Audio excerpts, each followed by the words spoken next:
Yes, yeah, there is absolutely plans out there to extend some greenbelts and more parks and trails and things of that nature.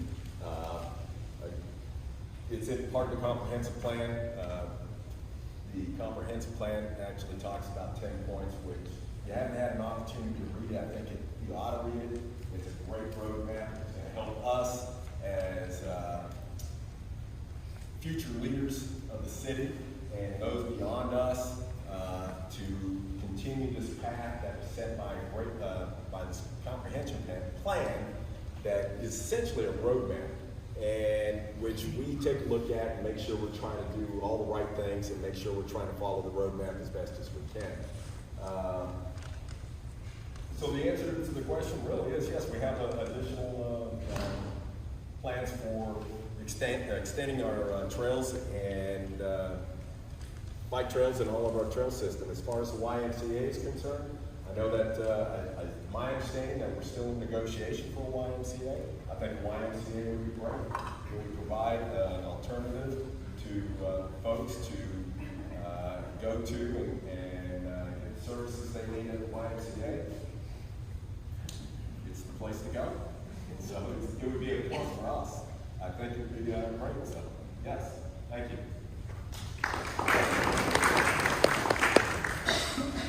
So, in terms of adding Greenbelts parkland, that is all part of it. So one of the things that we saw at the last special council meeting was Stratus offering perhaps to have a dedicated 27-acre park.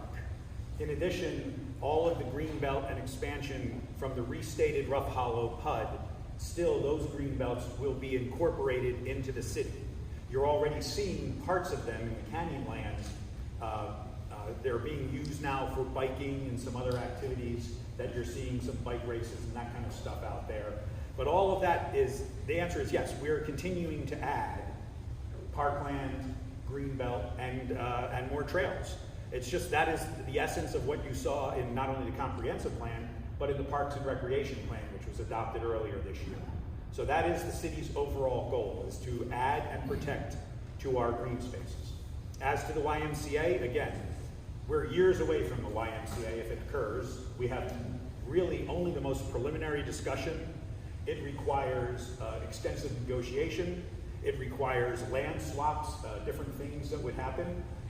It would need the cooperation of multiple agencies, landowners, as well as the city itself. And then we have to make a big decision. A YMCA is a great thing.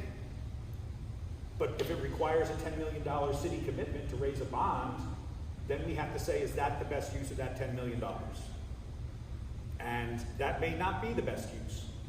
But we'll have to make that, and that decision needs to be done in public. It's like, here are the benefits of the YMCA, here's what the city will get from it, and here's what the city will need to invest.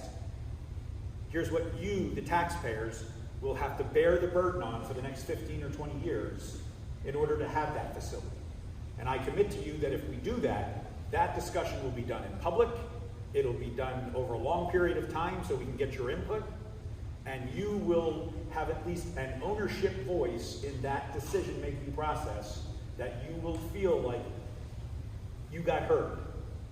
Tom Kilgore will listen to you, and if we go forward or don't go forward, it'll be because you, the residents in the majority, decided that was what was best for our city, and that was what was best for our financial situation. Thank you.